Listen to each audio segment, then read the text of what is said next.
I really hope it's Thursday because that's what day I'm going to say it is. Hi. It is. Welcome. How are you?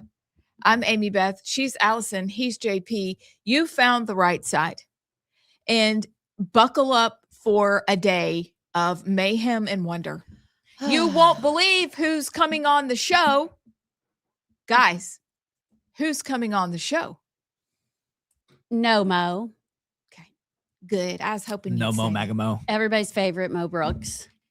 Listen, I can't believe so many people hate him and so many people love him. I don't know if there's a more polarizing.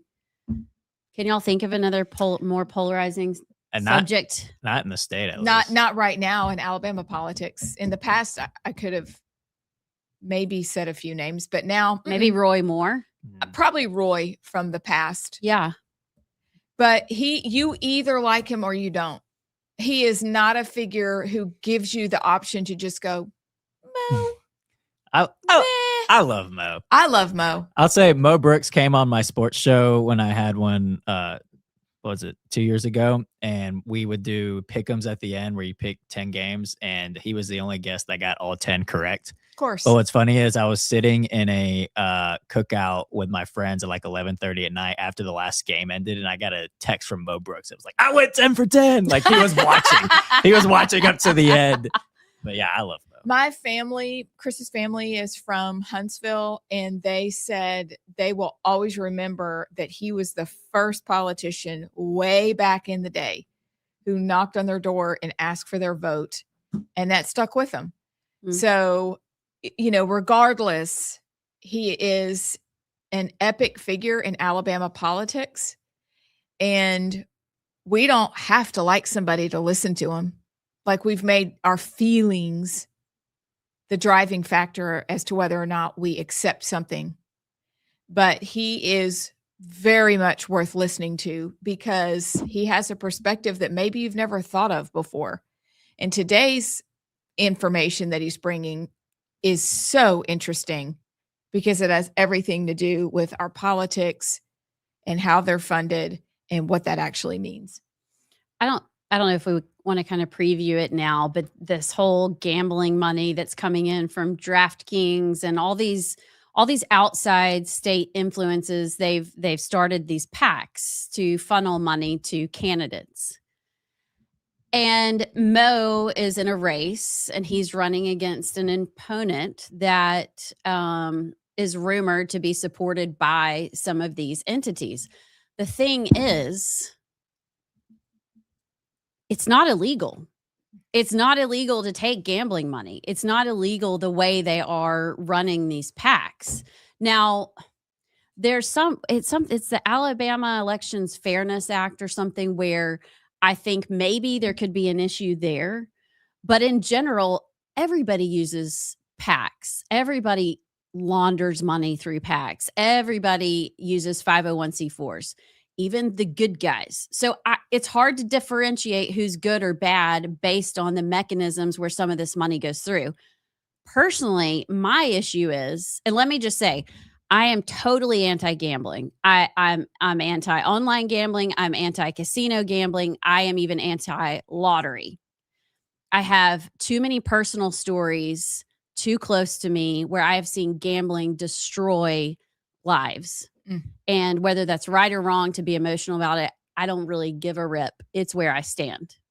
However, I have friends, and y'all may as well, conservative friends that vote Republican, even people in my own family that really disagree with me, that are really for a lottery, that are really for casino. I don't care. I don't have to go to the casinos. Why wouldn't you allow them?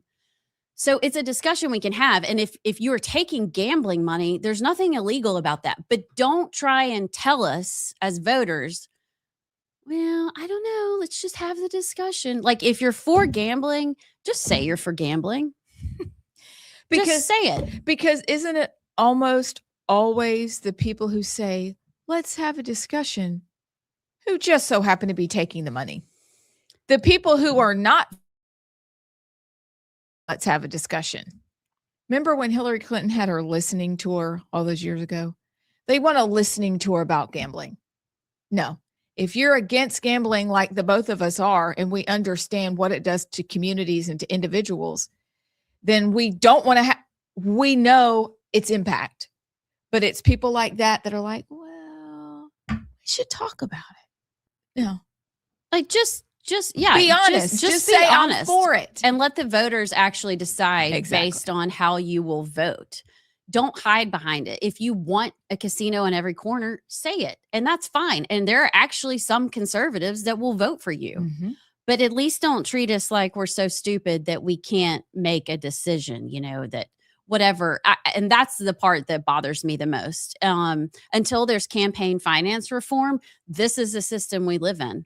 But let's be honest, as I like to say. Well, I will say this. It is a nuanced discussion.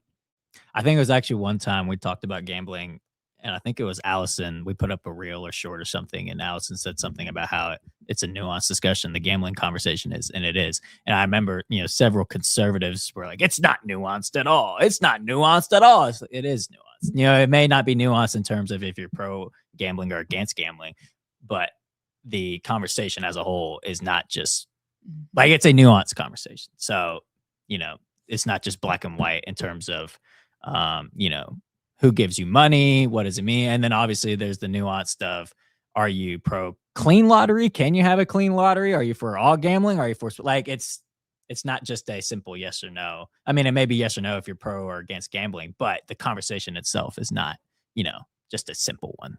It's nuanced. Yeah. But like she said, just say it. Yeah. We would have more respect for you if you would just say it. Quit saying, we want to talk about it. We want this, but just say it already. And then we'd know. And I can work with that. Yeah. Say what you want to Really vote mean. for, and I'll tell you why I think we shouldn't. And then if the people elect you, you can go do whatever you want. I mean, I just, it's time for there to be transparency, but I don't know how you force that in this kind of campaign, money changing hands system that we have. Then you have to go to the discussion of, just because you take gambling money, does that actually mean you are pro gambling? We talked about this after an event we were at a few weeks ago where, a legislator that we really, really like said, they take this money, but then they vote against that organization. Maybe some people can do that. We have Republicans and conservatives that have taken AEA money that have voted against the AEA, voted for school choice. So just because you're taking a money or a PAC, because in theory, PACs can do whatever they want, whether you approve it or not. Does that make sense? Mm-hmm. So some of these candidates, honestly, and I'll give them the benefit of the doubt, I've seen several mailers that have gone out.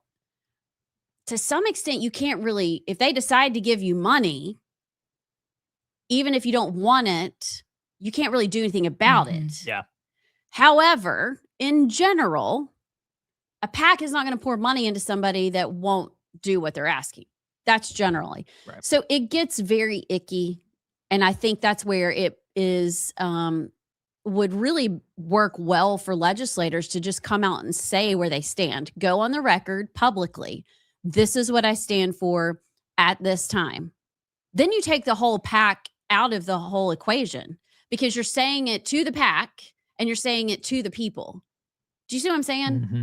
So it takes some of the power out of the millions of dollars that are coming into the state. Yeah. And I will say, I think the only conclusion you can make is, like you said, of maybe it's indicative on the candidate if these PACs view them as worthy giving money to. But that's really, like, unless these candidates are saying they're pro gambling and they want a casino on every corner, really the only conclusion you can make is, well, if these PACs think that he's worth giving money to, maybe that's an indication on him. But that's like a maybe, like that's it, really. Unless you're going out and saying, I want gambling, I want this, I want that. You can only make like assumptions and maybe, whatever. Maybe Mo Brooks is like 5% more anti-gambling than Lomax. And so they see Lomax, even that doesn't mean Lomax is pro-gambling. He's just slightly less anti-gambling, like it's not, That's the only conclusions you can make from just the donations alone. So it's just weird. It's weird, all of it. It is. It's very weird. So that's what's coming up. It's going to be a great discussion. After that, we also have Thursday and the plunge, and something very interesting has happened in Sweden in terms of education. And I cannot wait to get your thoughts on it. I think you're going to like it. I don't know what you're talking about. But I've got exciting. an education block, but with 3 little tidbits and a really cool quote from Thomas Sowell. But so that's that in the 11 o'clock hour.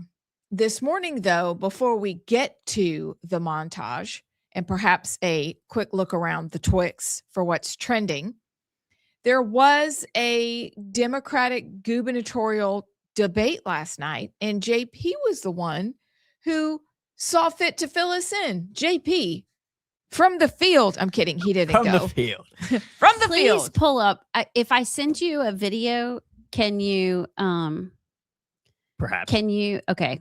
I'm gonna see if I can find it. Well, I'll say this. I only know it happened because I was scrolling on Facebook and I saw that Jamel Brown was live.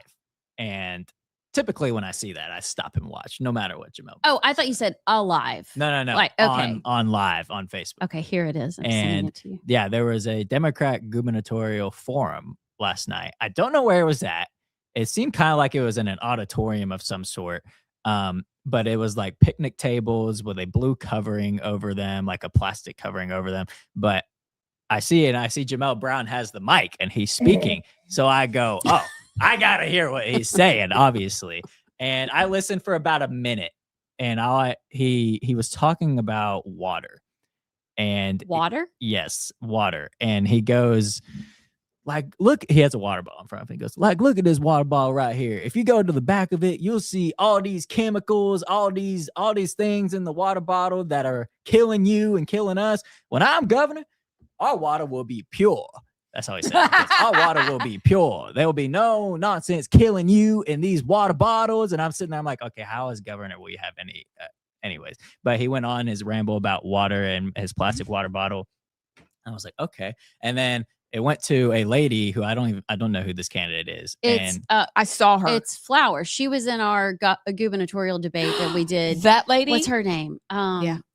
Okay. Not. Well, anyway, it went to her, and I was curious what she was going to say, and she goes, "May you repeat the question, please?" I go, "Okay, I'm out." I left. But yeah, I watched for about a minute, and it was Jamel talking about how he's going to make our water pure. I actually support governor. that. Right. I don't know how. Tell me how, as governor, you could. I don't know.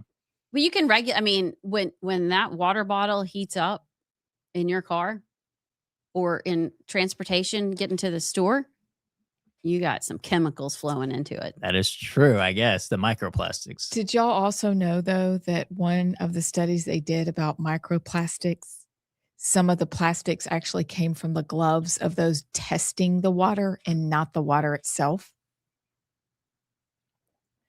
So it was out last week. So we are concerned about microplastics in our water bottles, but they went back because they were alarmed at what they found. And they found that the gloves that they were doing the testing with had plastics on it. And that was what was getting into the water they were testing. Why should your glovey hands be in the water? I thought Use if a you dropper. Exactly. Well, and You're I not, also like, thought swishing. if you're murdering somebody, which we would never do, Abs. those gloves are what you're supposed to wear according to CSI because they leave no trace. And so I'm like, what? This makes no sense. So I'm going to go back and do a little investigation. Yeah, let's see about that. Because Chris Shaver has installed water filters on our kitchen water faucet. Yeah. And I feel like a new person because we're drinking filtered water by Clearly Filtered. They should sponsor the show, but they don't. They will, though. Just wait, Clearly Filtered. You're going to be our sponsor. But I just want you to know that we did that. But I saw that article and I was confused, befuddled a little bit. I kind of want to go back to the days where we didn't know better and we just drank out of the garden hose that had been baking in the sun for hours. Which is probably why the water was stuck pure in the hose. Because it was hot and Maybe baked. And in some form of, I don't even know what, but those were the days. Fill up your little plastic pool, put the water in it. Stop it. There she is. That's her. Yeah, I can't remember her name. Vivian Flowers. Anyway, that was okay. I will say our forums look a little fancier than that. I think that's written in Sharpie. It is, and I wasn't going to say anything. I'm sorry, but this little thing right there. Oh gosh, it is, y'all. That's all I'm going to say. Okay, there's an empty seat that says Doug Jones with a name tag on. Where is Doug? And what is that? A chicken costume next to Jamel? Jamel is just this right here. What is that? Is that a dog? Oh, it's a stuffed animal. It's like a stuffed animal. Did somebody give him a stuffed animal? Sunglasses? He has a nice tie on. They're spanning to the empty chairs. Oh, where's Chad Chig Martin? What? I can't tell what that one says. Chad Chig at ours, he makes hats, and I think I'm so confused. We should have taken him up on the hat offer. Nathan something, I don't know. Oh, bless it all. Okay, all right. It's kind of sad looking. Kind of. They should call us next time. We'll do it. Like, we are equal opportunity offenders, and we're very inquisitive. So let us help you. And we'll even have it at Hoover, Yeah. They said we could have it at any time. Happy to help. We volunteer ourselves as tribute. Can you imagine Doug Jones on that stage? Oh, my word. Doug. I mean, why would you not want to debate the Democrat leading candidate of Pastor Jermaine Brown? I mean, looks like Doug's scared. He's in number one, like pastor. Yeah. Well, all I saw was his video yesterday where he said he wasn't going to be able. Well, it was a tweet or something. He said he wasn't going to be able to make it to the debate, that something had happened and he wasn't able to go, and he needed to stay home and reflect on his life. And he was looking forward to Sunday where he could sit down with his pastor and just listen. And then the next thing that popped up was a 6-minute video, no lie, of him cleaning his toilet. Oh, I saw that video. What was that? He's got like a bottle of bleach. And I mean, like, I don't think my toilet has ever been that clean. Like a bottle of bleach? Yes. It's like a bottle of bleach and a rag. And I mean, like, he gets every single crack down around the bottom of it was the craziest thing. I'm so embarrassed of myself right now. No, we don't. I haven't even tried the hydrogen peroxide trick, but the bleach. No. And then he showed up at the debate. Okay. Pretty impressive. Well, you know what? I'm impressed. There's videos of him like he's about to die from like kidney failure or something at the doctor, and he's saying how he's going to change his life around. And the next video will be him shirtless dancing to like some rap song from Sexy Red or something. Belly dancing, literally belly dancing. I just can't. Bless it. So that's what's going on. Is, Mo Brooks is coming on. We're talking money. Democrat gubernatorial debate with 3 of them last night. That happened. Also, probably we need to use bleach more often. I don't know. Felt shame. I feel shame right now. I just figured out how to get stains out of my white towels from that lady on the Instagrams. So she has a formula, and I'm going to tell you it works. So beyond that, what else is trending, my friends, on Twix? Let's pull up the Twix real quick. You want me to share my screen? Yes, sir. Oh, the Twix. For those who don't know, the Twix stands for Twitter/X. Lest you get hungry and want a Twix candy bar, which are delicious. They are. We have some over there in the bowl. I may have to eat some today. That's so little. Here, I can't see that. Zoom in. Our eyes aren't that great anymore, JP. Relentlessly. Right. Go to news. Okay. It's a little too much. Let's see. Okay, there's Swalwell and Gonzalez resign from Congress over misconduct allegations. We talked about that one. DHS Secretary Mullen vows mass deportations amid high costs. Okay, click on that one. Don't say it if you don't mean it. Because Mark Wayne. He also was set. Read that, but I've got a follow up to that. On Fox News is the Ingram angle. Mullen promised to remove all who entered the U.S. illegally, estimating $18,225 per deportation and blaming Biden policies for around 20 million entries, a figure echoing Trump rhetoric but exceeding verified tallies like CBP's 10 million encounters. Let's see if there's a video of it. There is. Legal immigration, people that want to make the country stronger. We're a nation of immigrants. We understand the right that. kind of immigrants. But the right kind of immigrants, yeah, that's right. We want mass deportations, but Mr. Secretary. That's what the American people want voted to deport all those individuals that came in illegally. Here's the catcher. How much does it cost to deport an illegal alien? $18,225 on average to go through the prosecution to deport individuals. Now, if you think about it, underneath the Biden administration, 20 million individuals came here illegally.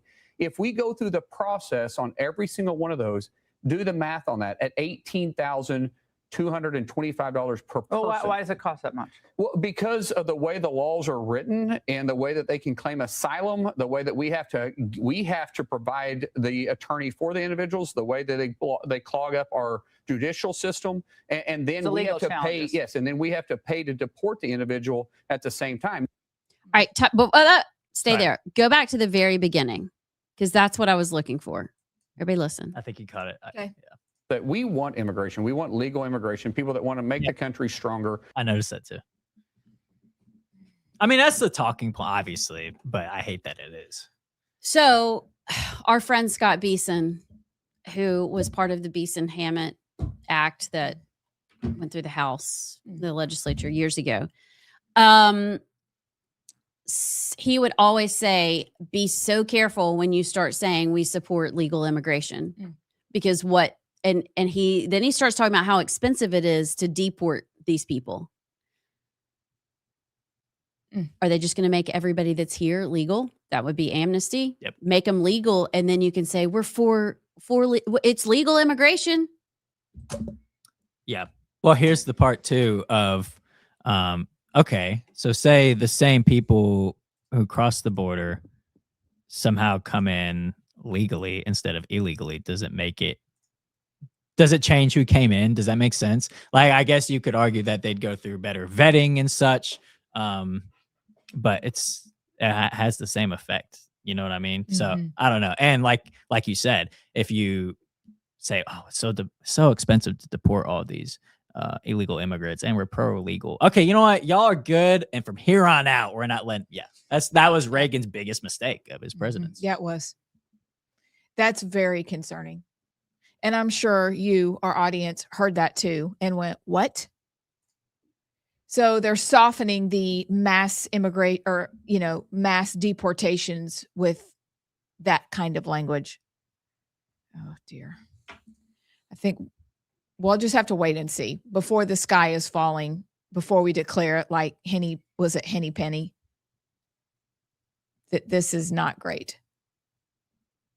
I mean, could you see a world in which they go, okay, listen, on this date, we are going to give amnesty to, can you see that happening? I don't think it would be that honest. I don't think it would be that cut and dry, but $18,000, if you have 20 million, like he was saying, that's a lot of money. Now, maybe that is chump change compared to what it costs to support these people over their lifetime, because a lot of them are on government assistance or just stealing money in Minnesota and California and probably Alabama. I don't know how that compares, but I don't know. I don't see them doing like a blanket. It would be much more subtle. Yeah. Subtle. I agree. They can't ever, just like he slid that in there, they can't ever just come at it straight. They'd really get crushed if they did that. Meanwhile, they'll just stab the knife in our back. Bless your hearts, you guys. And it is hard to listen to those kind of clips because I don't know what his definition of legal immigration is. I don't know, but probably should pay attention. What are we doing on the other side? The montage. Oh, we'll be back with the montage. Back to the right side. And let's be honest, this is the moment you've tuned in for, isn't it? I'm Amy Beth Shaver with Allison Sinclair. JP's keeping us together today behind the scenes, but we're thrilled and honored to be joined by Speaker of the House, Nathaniel Ledbetter, and Chairman of the Alabama Republican Party and Representative Scott Stothagen from Hartselle, Rainsville, right? Yeah, that's You're right. Rainsville. I'm Rainsville. You're Hartselle. It's good to Okay. be here. I wish we had more time to tell you that my dad used to moonlight at the hospital there, and I got to spend the night in the little call room. Anyway, That's neither here nor there. It's safe to say a lot has happened over the last couple of weeks. And this might not be what people expected, is the two of y'all sitting down right here with us. Talk us through how we got here. Well, certainly good to be here with you guys. Thank you for having us, and certainly good here to be with the new chairman of the party. And Scott and I have had a lot of discussion over the last week since he's got elected, and he certainly has my full support. I think he's going to do a really good job, and look forward to his leadership. And I think he can bring the party together in a way that maybe somebody else couldn't. So I congratulate him on that position. Yeah, it's an honor to be here. Thank you guys for having us on. I think it's an exciting moment from here for Alabama with the House of Representatives, our caucus, and the party coming together, and looking forward to the work that we're going to have going in the future. And it's exciting for tomorrow. Talk to us real quickly about the party for now. Does it feel united behind you? Are you feeling good about where you're going and how everybody is lined up behind you? Yeah, absolutely. So we have already hit the ground running. Matter of fact, yesterday we had a meeting with all the county chairmen, kind of seeing what their needs are and what's working, what's not working. So we're literally starting from the bottom, working our way up. But the biggest thing is a team, like we have with our caucus, working as a team, and then we're going to unite that gap between the party and the legislature for us to work together, because we're all Republicans, right? So I think it's going to be a very interesting, unique situation. I'm looking forward to it. Talk to us, if you would please, sir, about the caucus and where everybody is right now and what you guys would like to do over the next couple of weeks. Yeah, I think the caucus is in a good position. I mean, we had a very good meeting last week, and we just need to go forward. That's what we told the caucus. And now's the time to move forward, and they're doing that. We'll have some strong legislation coming up today. The closed primary passed out of the committee, so we'll have it on the floor Thursday. That's a speaker's pick. I'm going to pick it for Thursday. So we'll get to see it on the floor. So I think we got a lot of good legislation out there, some of it in the Senate that we've passed through the House, some of it vice versa. So certainly got to get the budgets out. Passed the ETF off the floor last week. Look to get the general fund the week after spring break. So we'll kind of finish up some things we got going, but it's going well. I think the people out of Alabama be proud of the work together with the House and the Senate and with the governor's office. So we hope to continue that and look forward to finishing up strong. I'm curious, this question is for both of y'all, so you'll have to pass the mic back and forth, but whoever wants to answer it first, how do you view what is the proper role and partnership between the caucus and the party? There's been lots of debate about that, how much influence each should have going forward.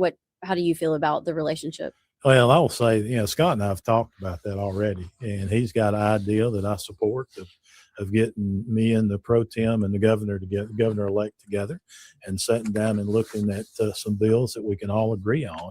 I don't think we've ever done that before, Scott, and I think it's a smart idea and gets us all on the same page. And I think that's being really proactive and trying to choose legislation that not only the party would like, but the people of Alabama. Yeah, really excited about next quadrennium and next session, just to see us come together and work together as a team, because we're all Republicans. We have the same beliefs, right? So having that with legislation and party coming together, and hopefully, the bill package that we present to the governor, pro tem, and the speaker, we get that through, and we're really going to have like a Republican day at the Capitol, and we're going to have all the state executive members there, and that night hopefully celebrate. And it's going to be a celebration for Republicans throughout the whole entire state, and I'm looking forward to it. So, and as far as our caucus members go, they're Republicans, conservative. We're literally one of the most conservative bodies in the United States. So we're hand in hand moving forward. Speaker Ledbetter, this question is for you. We kind of talked to some people because over the past few weeks, there's been a lot of discussion about leadership. There's been some transitions about some of the, asking people what the main complaints against leadership or you in the speaker's office specifically. One of the issues that came up repeatedly was just the push for gambling, which I think is just kind of across the board.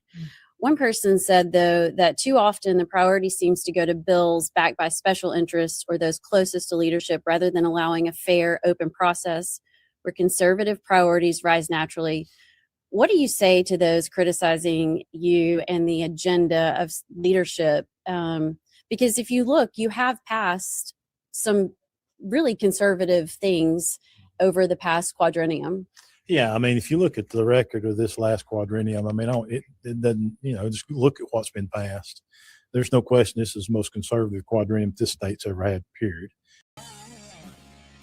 And hello, welcome back. I'm Amy Beth. She's Allison. He's JP. We are the Right Side. And we are thankful there are so many of you out there today. And just happy and thankful. So, JP, I know we have the montage, but just know this is just for free.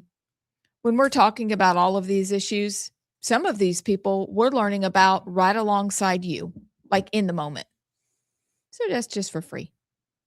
Yeah, it's hard to keep up with all the people across the state. Like James Lomax, I have never really followed him. I've actually never met him. I have no opinion in terms of him personally, or I don't even know how he votes. But we're learning. So help us. But let's deal in concrete like votes and things that they state, not whether you like them personally or I've always said it's kind of like Mo Brooks. Would he be the most fun person to hang out with? Probably not. But does it really matter? Like if you go to DC and vote the right way, I don't really care. I don't need a best friend. I have a lot of best friends, people that I really like that would make terrible politicians. Is that not true? Yes, it's so true. I don't want you anywhere near Montgomery or DC. But how do you vote? So that's what we'll deal in. And we can go back and look. I know there are places across the state that do scorecards. We can look on that. Yeah. And I would say this, our conversation earlier, I mean, we're using this race as an example, but our discussion was not specifically about, at least to start the show, we'll get into it later, was not about this race specifically. It was the overall discussion about PACs and such. So this race, I guess we were using as an example of a larger discussion about who's funding who. Does that necessarily mean, whatever. So we weren't, at least I wasn't specifically talking about Lomax's views versus Mo Brooks. I think we were using this race as a larger discussion example about money, who's funding who, that sort of thing. So, well, and to your point, not to keep going on this, but to keep going on this, to your point, what you were trying to make is sometimes, not all the time, but sometimes a PAC might support a candidate, not because they love that candidate, but because they hate the other candidate for whatever reason. So it's always, it is more complicated, but at the end of the day, I think my point is with any of these issues, whether it's Second Amendment, marijuana, gambling, school choice, I don't care. Whatever you believe, that's what should be on your mailer. That's what should be on your palm card. That's what you should be telling the voters. Please don't tell us you're something that you're not going to vote for when you get to Montgomery or DC. I can handle that. Just tell the truth. Yeah. That's all. At least give us a chance. Please. Please. Okay. Guys, are you ready for the news? Time for news.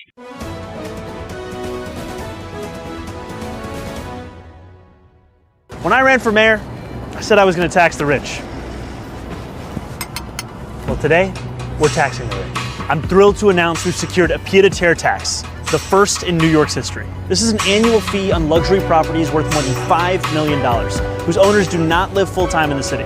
I want to encourage everyone out there watching today to change their withholding if they haven't already done so, because if you change your withholding, then you will get an automatic real wage increase on a weekly or a monthly basis, and you will be able to keep more of your money this calendar year. We have lots of phrases that involve two words, the second of which is day. Labor Day, Memorial Day, George Washington's birthday, Independence Day, birthday, and election day. Concerned by, but Jesus really himself did not run around saying, "I'm the Messiah. I'm the Messiah." Jesus kind of did say he was the Messiah. You're supposed to have a little bit of. That's exactly what Jesus said. I am the Messiah. You know what? No, he did not. Jesus was more Here's the thing. The Pope's got him. He's got God behind. She just said, "I knew Jesus." Jesus was not narcissistic like this guy. And but when you are the Messiah, it's not narcissism to say it. Yes, it is. I think if we don't stand up and take ownership of our country and take responsible for it, we are slowly letting others control how we think and what we think. You don't sit on the sidelines. You think that the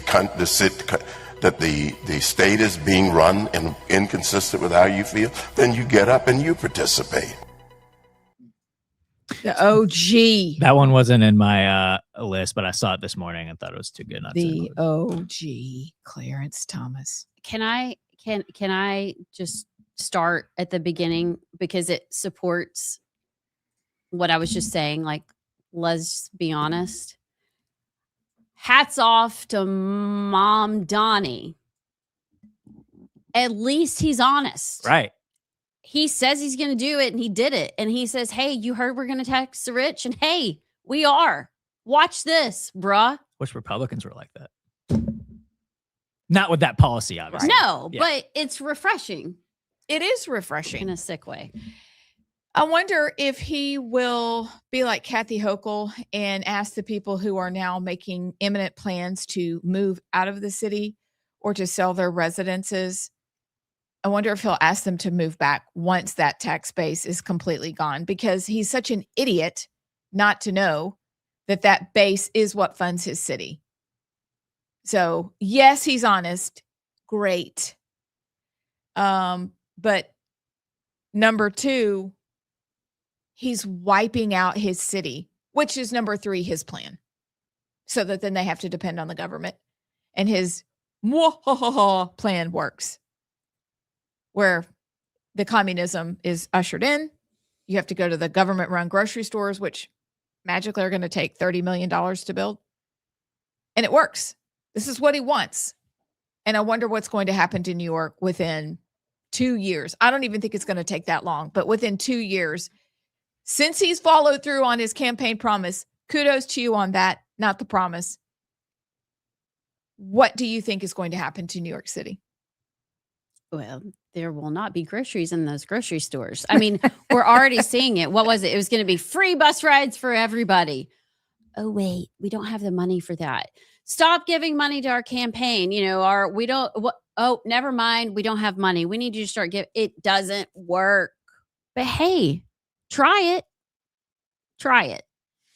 And for the umpteenth time in history, it will fail.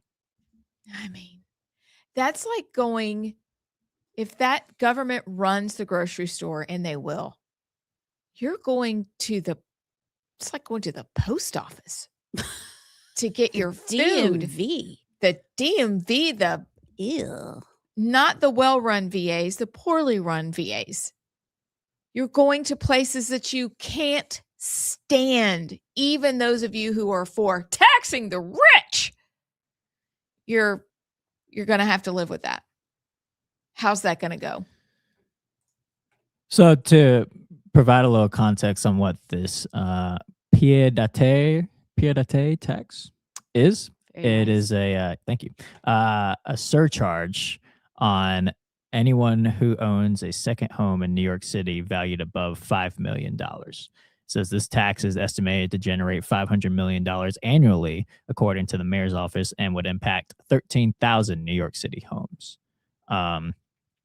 So a surcharge, does that, like, all right, are the owners of these homes not already paying property taxes? Oh, yes. So you're just essentially just saying yes. That's pretty much, yeah. Yes. Like, I hate you because you're rich. Yeah, that's so dumb.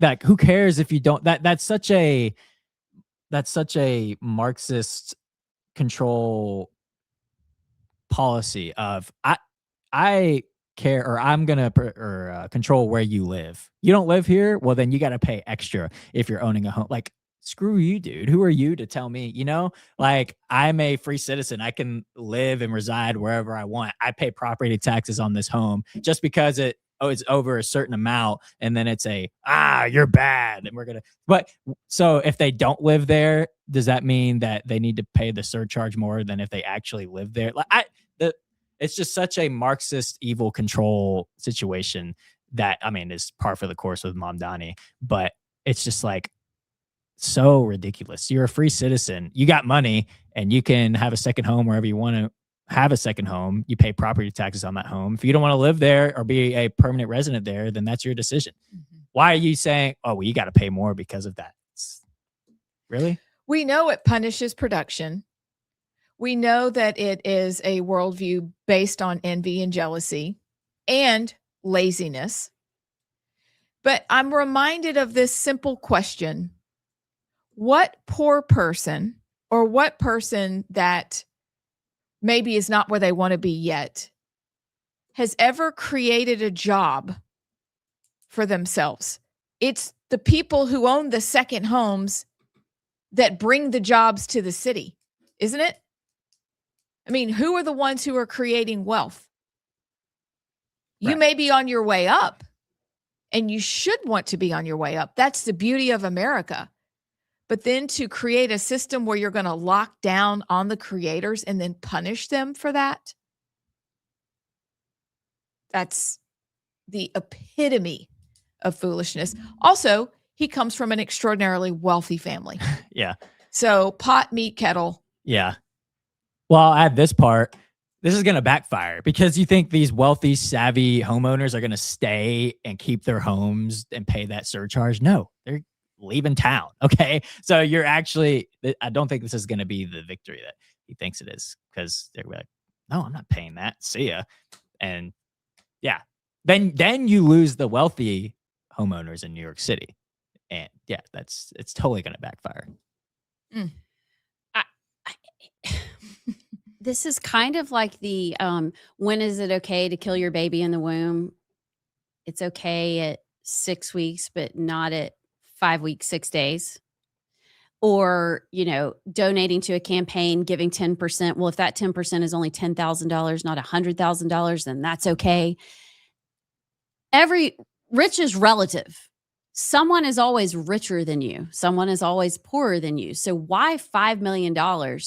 Okay, so that's some arbitrary number they chose. Why not $100 million? It's just, it's circular logic. And at some point it falls apart, and this will not work. It will not work. And I hate the arbitrary decisions. I guess you got to do it, but it's like, what are you doing? So I wanted to do some math, unless it says it in that article. You said it is going to generate $500 million? Yes, annually. Okay, hold on. 500 from 13,900 homeowners. 13,000 New York City homes. 13,000. And by the way, Hochul supports it. Of course she does. That's a $38,500 increase per year per homeowner. And what financial advisor for these people is going to go, yeah, you should pay that? Yeah. Absolutely not. Have you heard of Florida? And maybe, okay, Mamdani, if you're listening, here's my suggestion. Bump it down to like 3 million and up, and then just charge them $1,000. Mm-hmm. And it wouldn't be so exorbitant. Do you know what I'm saying? Right. I guess a $4 million extra home is okay, but not a $5 million one. That's icky. But here's the problem too. There's so many issues with this. But okay, well then the other option, if they don't leave, then they just become a permanent resident of New York City and they don't have to pay it anymore. Oh, so you can be rich in the city, but you being rich, not in the city, you got to pay. Well, and think about this. Think about the people who, okay, so we will become a permanent resident and we'll make this my residency. Then I'll buy the second home or the third home in another part of the country where there's no income tax, where I can actually go and get more home for my money, pay less taxes, do whatever I want. Like, this is so ill-informed. This is like the Biden and the Obamas saying, we're going to tax the rich, but oh, by the way, the rich make, what was the number, $400,000 or more. I mean, it was again an arbitrary number that they decided this is the cutoff. So thankfully, the people who are wealthy and have those options can do math, figure out their finances with one arm tied behind their back. Meanwhile, Mom Donnie's like, I'm going to do this. This is, I told you, poking on the camera. You guys get out of New York City. Like, you guys, you got come to Alabama, but don't bring your Democrat politics though. You got to become a Republican if you come here. Don't come to Alabama. Only if you become a Republican. Dude, this state is so bad. I hate living in this state. Isn't it just the worst? Like, it's so expensive. Right. I mean, we don't wear shoes. I had to wear a bulletproof vest to come to the studio today because that's how dangerous the state is. Like, it's the worst. Can't even go to A-Day anymore. No. I mean, there's just smog. We can't even breathe. There's no fresh air anymore. It's ugly. Oh, so ugly. Yeah. People keep their dogs in their car and then they leap out at you at the stoplight and just like try to get you. What? Yeah. That's such a did that actually happen to you? Is that a specific example? I just want people to not come here. Sounds personal. Yeah. No. Yeah, I don't come. Don't come here. I will say this, though. I think this is the conversation to have. It's like, yeah, Mamdani and Democrats as a whole. Mamdani is kind of the like poster child, the future of the Democratic Party. He says he's going to do something and he just does it, even though it's awful. Whereas Republicans say they're going to do something and they get in power and they go, well, it's so expensive to deport everybody. Like, this is, you don't understand how difficult it is. Whereas the Democrats are so effective at doing bad policies. Yeah. What are you smiling about? I'm laughing because it sounds so ridiculous, but it's so true. Yeah. It's like Republicans become like the leftover tricks in your cereal bowl. Mushy. Water turns gray. And you're like, starts out so pretty though. Oh, it starts out, you're like, oh, a new day, fresh cereal. This will be delicious. And then you get up and leave for a moment. This is back when I ate cereal. And then you came back. This is when you're a child and you look and you think, I think I can't eat that. Is Trix, I'm thinking Fruity Pebbles. Is Trix the ones that are all different colors? Trix is for kids. Little round. Fruity Pebbles was all. Did Trix have a bunch of different colors too? Yeah. Okay. Fruit Lucky Loops. Charms. You know, those marshmallows stayed afloat mainly, but the Charms, not so much. Republicans, we do request, as JP has noted, duly noted, sir, be a little more like Mom Donnie in your ability to follow through. Don't become like a soggy bowl of cereal. Be a grape nut. Grape nuts don't dissolve in anything. No, not even your stomach. They stay like little bullets for hours. They do.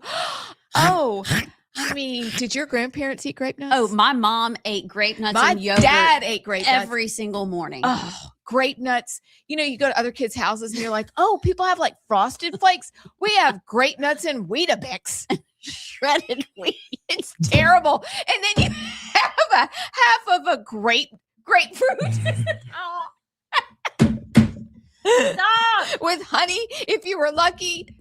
No, and you had those little serrated spoons. Oh, yes. Yeah. And mom would slice it just so. And it was so nice. It was dark outside because my dad left when it was really dark outside. But we had our grape nuts and Weetabix. Did you ever have, this is so funny. Did you ever have pears with cottage cheese in them? Yes. And when my mom would serve them for dinner, I would get so excited and think, maybe this is a new looking kind of whipped cream. And it wasn't.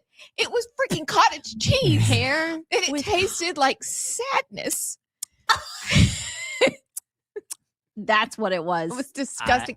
I've never had a pear. Did you ever have Jell-O and then you think, yes. Your mom put whipped cream on that too? Yes. And it was freaking sour cream?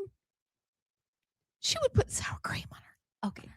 I never made it that bad. Mom, what were you thinking? Things were weird back then. So weird. Just know I had to Google grape nuts while y'all were talking. You've never had it? Wait, what? Yeah, I had to Google.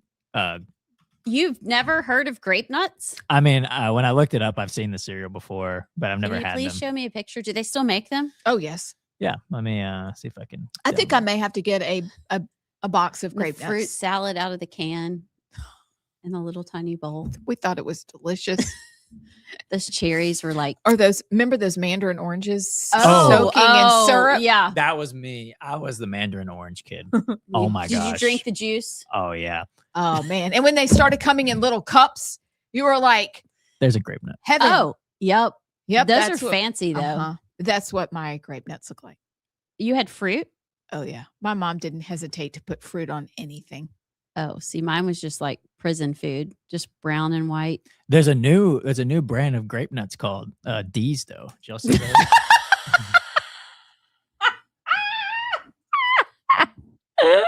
Wait, which what are D's nuts? D's nuts? Wait, which grape nuts? Oh, D's grape nuts. Obviously. D's grape nuts are delicious. You should have some of these nuts.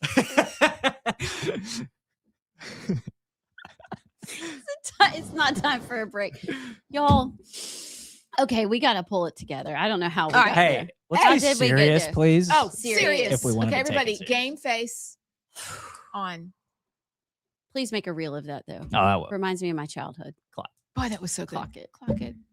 Here's okay, so wow. I hope everybody had that enjoyable trip down memory lane with us. Maybe it jogged your mind on the cereal you ate and the things your mom had you do, like not ever get a pear with whipped cream, just cottage cheese. Disgusting. Ugh, disgusting. I would love if anybody's watching. I don't know. Does anybody? Who knows?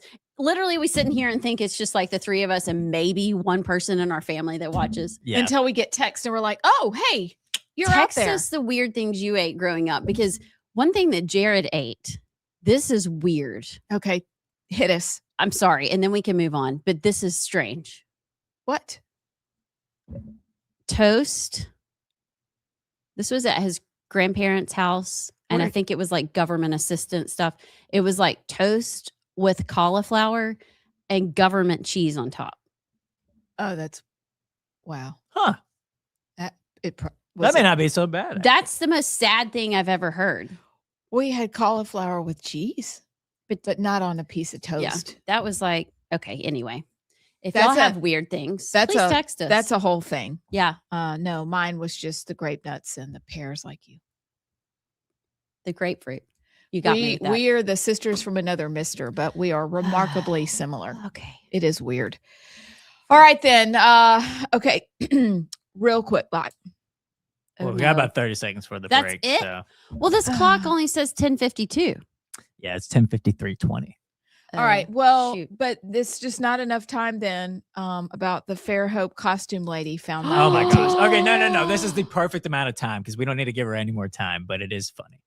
Y'all can look the story up yourself. I'm not even going to say it out loud. So the lady who was wearing a male genitalia costume to a No Kings in Fairhope last year, who got arrested, rightfully so, was proven innocent yesterday. And she walked out of the courtroom and was like, free speech prevails. It was like theatrical. And I'm sitting there and I'm like, we live in America where you can go and wear that, get arrested, rightfully so, disturbing the peace, and then you get, never mind.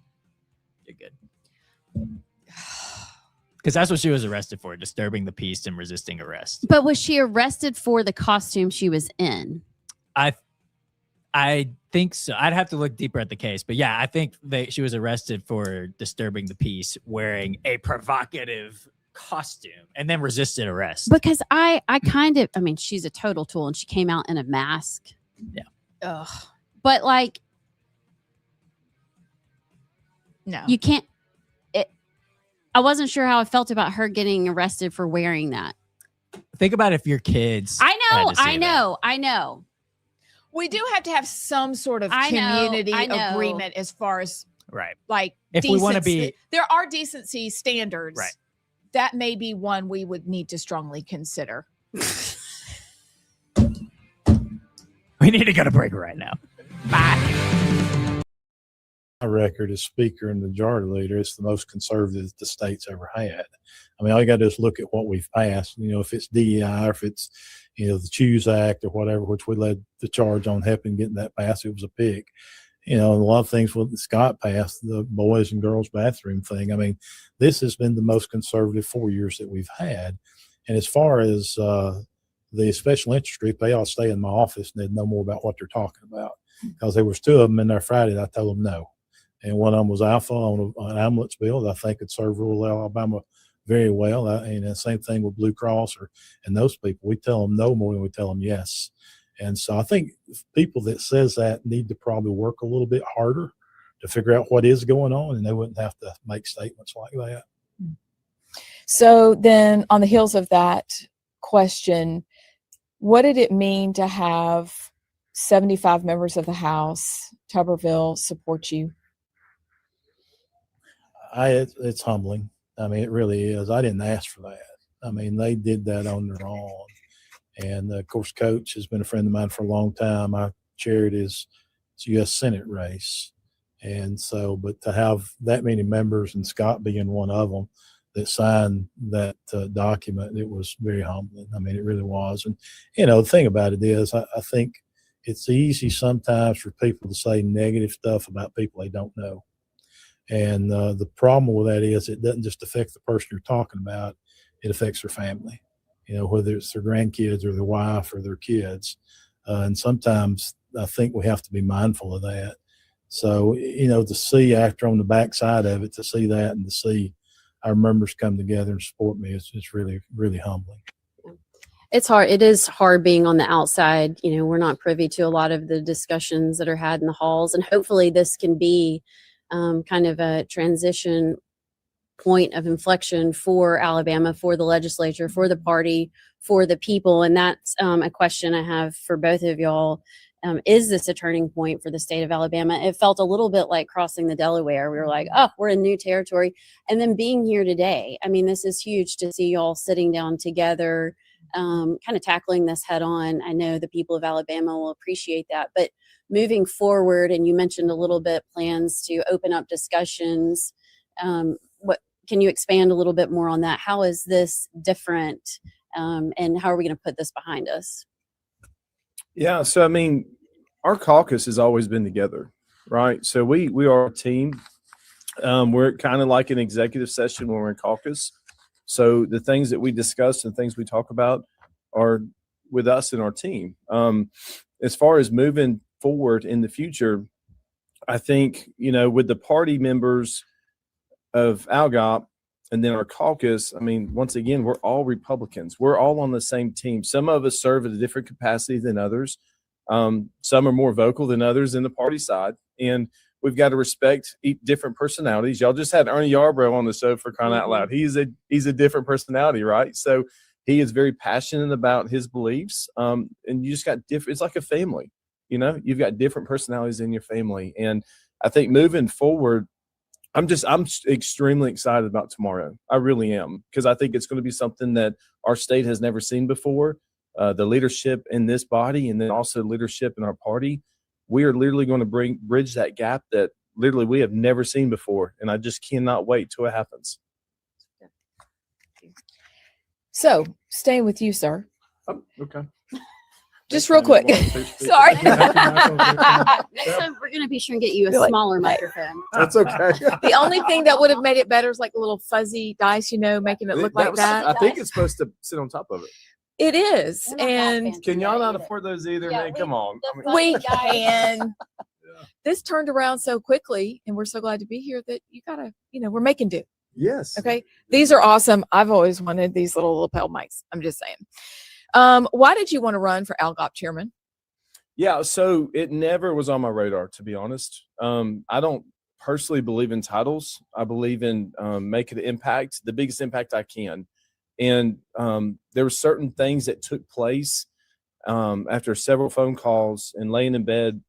My wife and I were just talking about, and you know, your spouse is your best friend, and you talk about things with her. And she looked and she said, I think you would be a really good party chairman. Like, that's in your wheelhouse. And was like, I think I would like that, you know, and prayed about it. And honestly, once I decided to run, and literally everything was falling in place, you know, and that's why I feel like when you're on God's path, things just naturally happen. You're not fighting against the grain on things. But that's really it. It wasn't on my radar whatsoever. And when we decided to do it, everything just literally fell in place. And I knew it was God's plan for me to do this. I guess. Oh, hi. Welcome back. Y'all good? Sorry. It's okay. 30 seconds. You give us a heads up. 5. We're clearly not with it today. Yeah, 3. we want that kind of dramatic introduction. Okay. And we have every liftoff. time. JP. Look, don't judge. I'm just putting stuff in my chair. What you threw. Okay. I was throwing some stuff, but I have my Coke Zero. I'm ready to go. Okay. Not many days require a Coke Zero. And this day, based on joy, doesn't, but it just tastes good. It really seems like today should be the last day you drink a Coke Zero, but I know. Anyway, it should be. We don't need any more, but we're back. And we have a great 11 o'clock hour planned for you. I'm Amy Beth. She's Allison. He's JP. We are the Right Side. We are going to talk to Mo Brooks in a few minutes. Excited to do so. But until we do that, we'll keep rolling through our montage topics. Oh, we got comments. Oh, and comments. And we got text. Yes, sir. Let's go. What's the difference in a like comments on our social media and then text or the text line? Yes. We haven't given out the text number in forever. I know. Which that number, by the way, is 833-687-4448 or 833-68 right. RIGHT right. Not RITE? No. Not WRIGHT? Not that one, no, either. But we got Brad from Crimestone. He has I'll read 2 of his texts here. He says, look at Mama Dama Yammy's policies. That's how he spelled it. From a different angle. These fat cats will want to sell their second homes, and other fat cats will not want to purchase them as second homes. Therefore, this policy causes many fat cats to voluntarily withdraw from that market. Smaller market leads to less demand, which leads to lower home prices. This is not a tax the rich policy. It's a home affordability policy. And you say socialism doesn't work. It's good, Brad. But he also says Pop-Tarts and Carnation instant breakfast. Carbolicious. Oh. Brad, what's your favorite Pop-Tart flavor? Oh, that's a discussion we need to have eventually. Maybe not right now. Tomorrow's discussion is, because it's the weekend, Molly left a box of Pop-Tarts, so when she comes home, she can grab a Pop-Tart on Saturday morning. Actually, Saturday afternoon when she wakes up.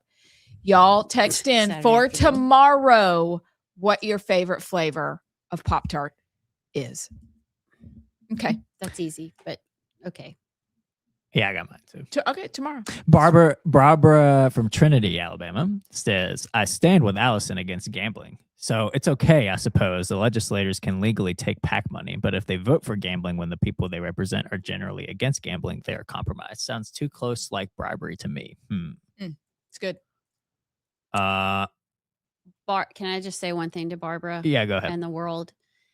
Here's the thing about gambling and legislators or candidates. If you're running, if you think you can't win and tell people that you support gambling, maybe you shouldn't support gambling. It's not that hard. My Aunt Lily texted in. What's up, Aunt Lily? Hello. She said, she's talking to me. Sweet. She said, your Meemaw ate grape nuts. She put them in the microwave. Did Meemaw make kind of an oatmeal mush with the grape nuts? Sounds like. I guess so. What do you? I'm going to the store and I'm buying grape nuts and trying that. Lily, how do you do that? I guess they would absorb. Yeah. That's actually really smart. But that. Bleh. That kind of tracks. I think my Okay. Meemaw would like that sort of stuff. Okay. John from Minor on the text line says, hey, y'all, awesome montage. Heavy stuff. Thanks, John. And then we'll read a couple of comments on the social media. This is BJ Goss on the Facebook says, let's move forward with legislation for education, jobs, 45 in states people want to move in. Let's pass a lotto for schools and politicians getting money from other states to keep voting no to lotto and gambling. Wait. Let's pass. Go. Let's do it together. Let's pass a lotto for schools and politicians getting money from other states to keep voting no to lotto gambling. I'm still confused. That's kind of scary how y'all just did that. What do you mean? Read wrong. Wait, what is he? Explain. BJ, could you explain a little bit more, clarify? So pass a lotto. I get that part. And then, but politicians getting money from other, maybe he means like outside of the state. So Mississippi's sending money in to say, yeah, y'all keep voting no, because we want to keep getting the money from y'all. Got it. I got it. It's Coke Zero kicked in. Okay. Dang.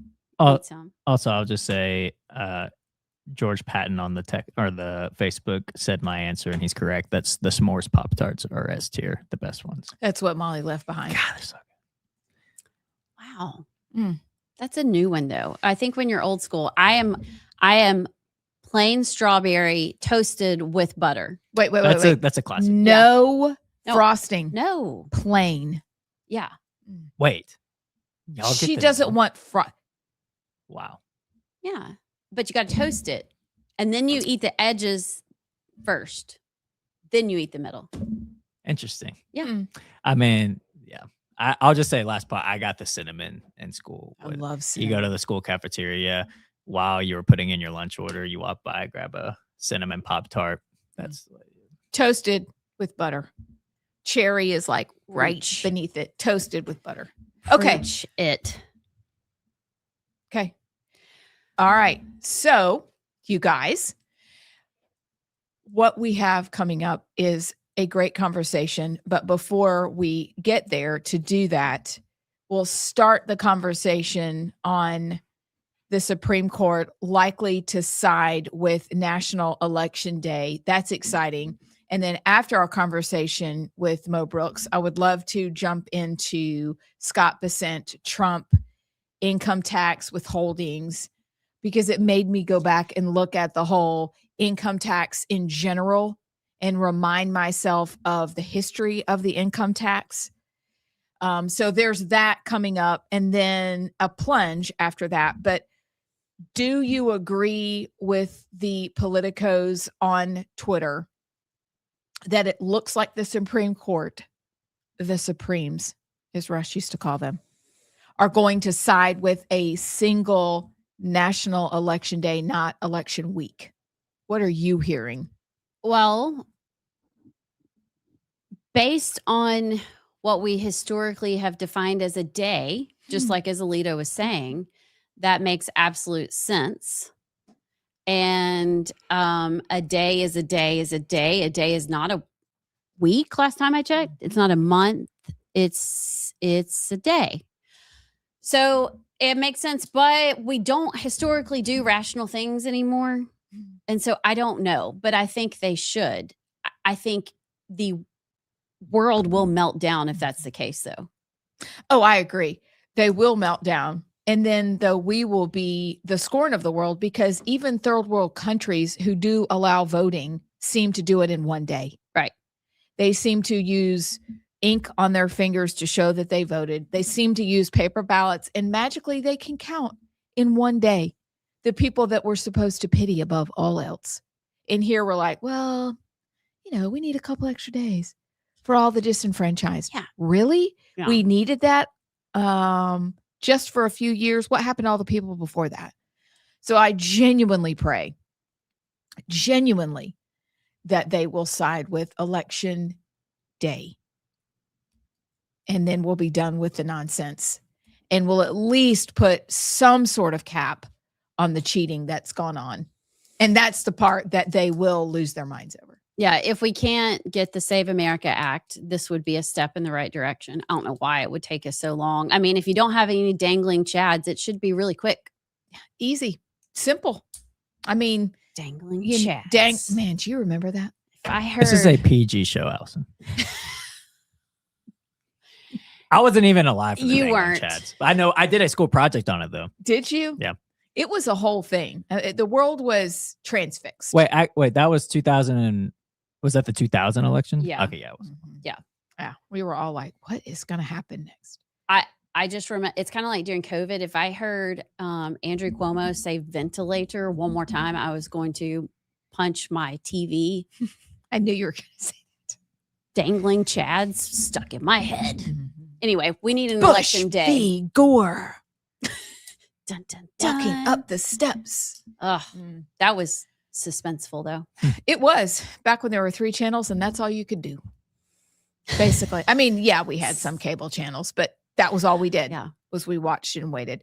So this isn't that complicated. People who want it complicated are the people who like to cheat, and we can't let that happen anymore if it's the last thing we do. So Preach. yes, ma'am. All right. Are we ready?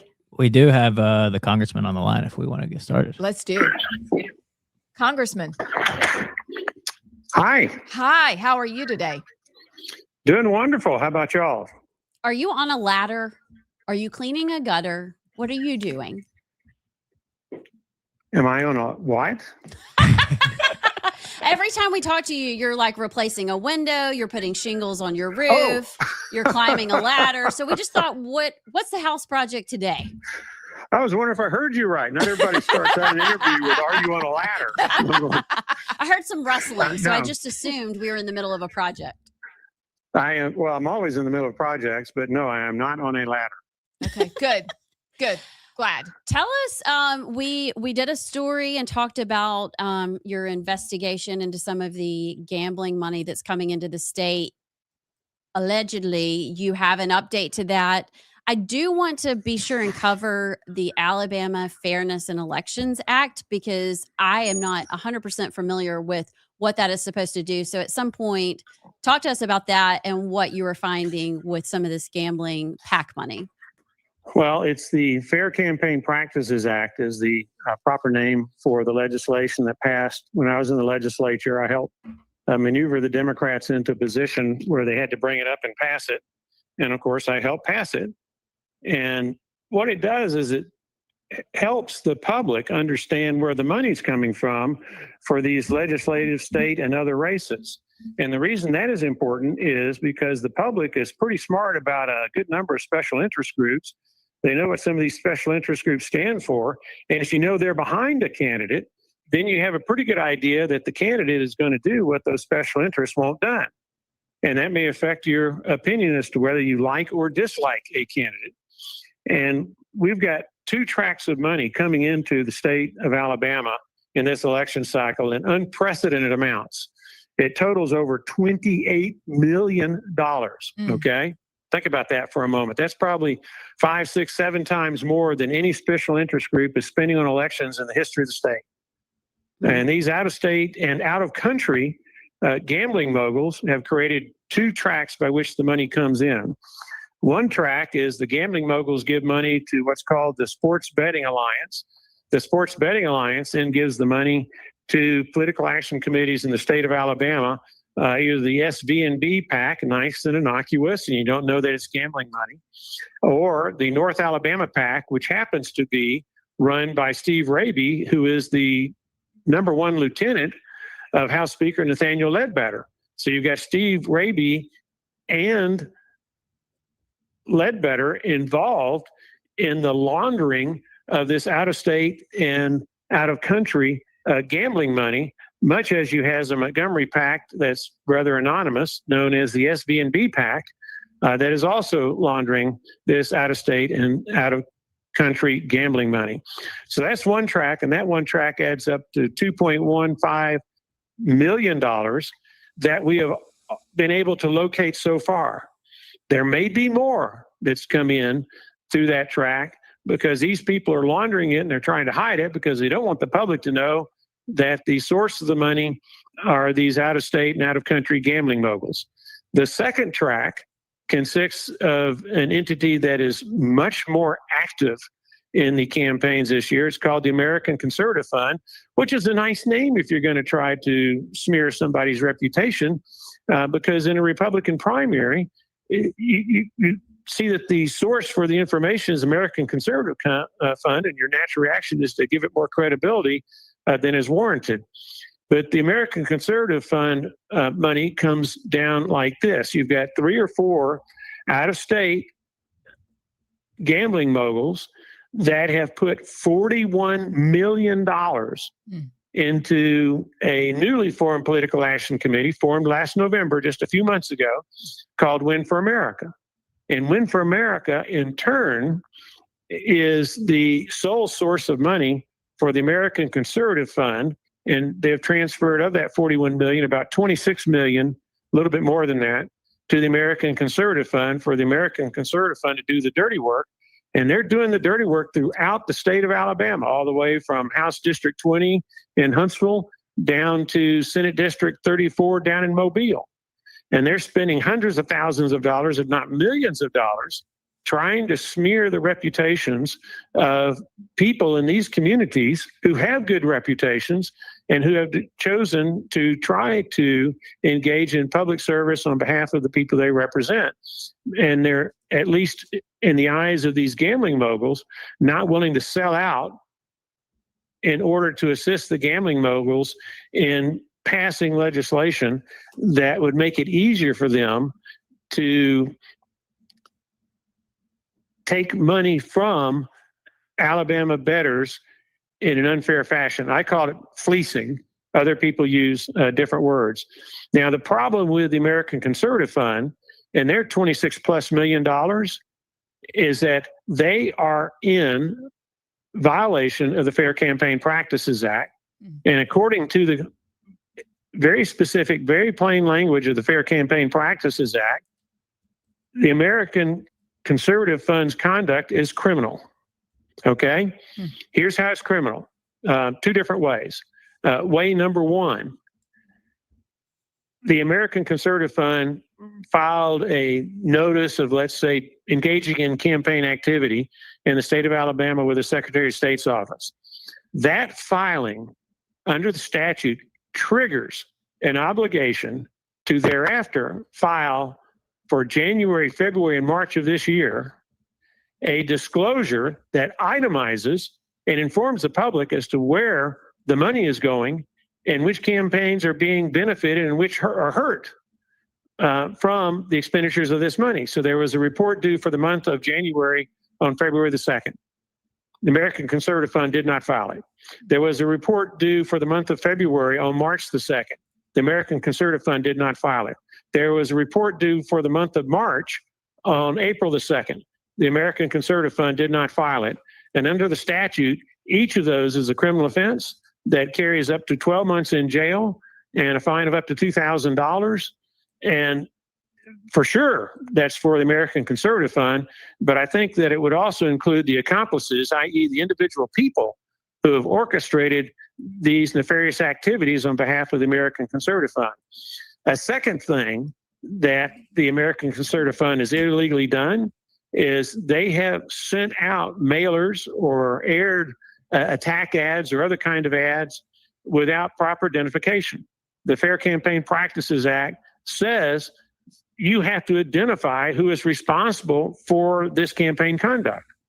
And there are specific standards required that you be met to comply with the Fair Campaign Practices Act standards. And I've got, say, about 10 mass mailings in House District 20 from the American Conservative Fund. None of them comply with the proper identification requirements. Each of those constitutes a criminal offense under the Fair Campaign Practices Act. And when you're sending out thousands and thousands of mailers, arguably each mailer that was sent out is a separate criminal offense. So you've got thousands and thousands, maybe tens of thousands or 100,000. Who knows? Because they're not telling us what they're doing because they're not disclosing. But you've got lots and lots of criminal violations that are being committed. And it's all in an effort to hide from the public who's truly behind these attack ads that are besmirching the reputations of so many candidates around the state of Alabama, or are glorifying the reputations of those candidates who apparently, at least in the eyes of the gambling moguls, have agreed to do what the gambling moguls dictate. So here's a question for you. And you laid that out beautifully. I think it's the first time I've understood how that all works. Yeah. Never understood that before. So what can we do about it? Will anything be done? Well, the first thing we need to do is be educated about it. And I have an investigative report that I can send to people that constitutes the information that I've been able to glean. And it's very startling. And the factual data is backed up by citations. So anyone can go look it up for themselves and confirm that the data that I have inside this investigative report is accurate. Okay. Now, there are also some opinions expressed in my report. They're my opinions. And those are things that we can debate. But there is no debate about the criminal activity involved with the American Conservative Fund.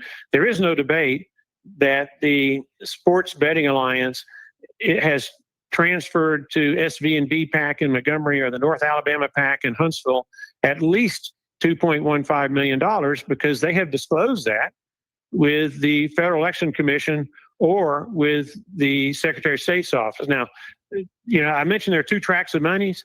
I'm not going to say that anything that involves the Sports Betting Alliance or SV&B PAC or North Alabama PAC is illegal. Maybe there's some illegalities involved, maybe not. But they have complied with the disclosure requirements of the Fair Campaign Practices Act. It's the dirty operations track that has clearly not complied with Alabama's Fair Campaign Practices Act, has just thumbed its nose at Alabama law, and to date is getting away with it. So first thing, public needs to know this stuff and vote accordingly. The second thing is, Wes Allen, Secretary of State, he has the ability to enforce the law. He can impose civil penalties for every single violation that either of these, any of these entities engage in. Okay, so Wes Allen needs to enforce the law. The second thing is the Attorney General, Steve Marshall, Catherine Robertson, who works in the Attorney General's office. They can enforce the law. They can get a cease and desist order. They can get an injunction. They can do all sorts of things, including an investigation that results in criminal prosecution. And to me, I've been an assistant district attorney in Tuscaloosa, a district attorney in Madison County. I've been a litigator in the courtroom for 30-something years. To me, this is an open and shut case. There is no argument. It's just a matter of you either plead guilty or we're going to convict you, because the jury's going to look at all this and find you guilty. And so I would hope that the Attorney General's office, or perhaps some of the district attorneys where some of this conduct is occurring, will get the gumption to pursue it. Now, in fairness to all of these people, I did not file a complaint with the Secretary of State's office about this, a formal complaint about this, until last week. And, wheels of justice sometimes act slowly. I have talked specifically with the Secretary of State's office, and they concur that this activity of American Conservative Fund violates the Fair Campaign Practices Act, at least what they've orally told me that. And I've also talked with Steve Marshall and Catherine Roberts, albeit they've had less than a week in which to react to the information verbally that I have shared with them. So hopefully, crossing our fingers, they will get on the ball and take a lead role in the effort to keep these out-of-state and out-of-country gambling moguls from taking advantage of Alabama law and Alabama citizens. So and we talked a little bit about this at the beginning of the show, and you're kind of summing up what we were talking about. There are kind of two issues here. The first one is just a transparency thing, because like you said, regarding the the Sports Betting Alliance and that group, that is not illegal. If they are filing correctly and they are sending money to campaigns, that part of it is not illegal. What you want, and what the voters of Alabama would want, is to just know who they're supporting and be aware that this money is going to these candidates and vote accordingly.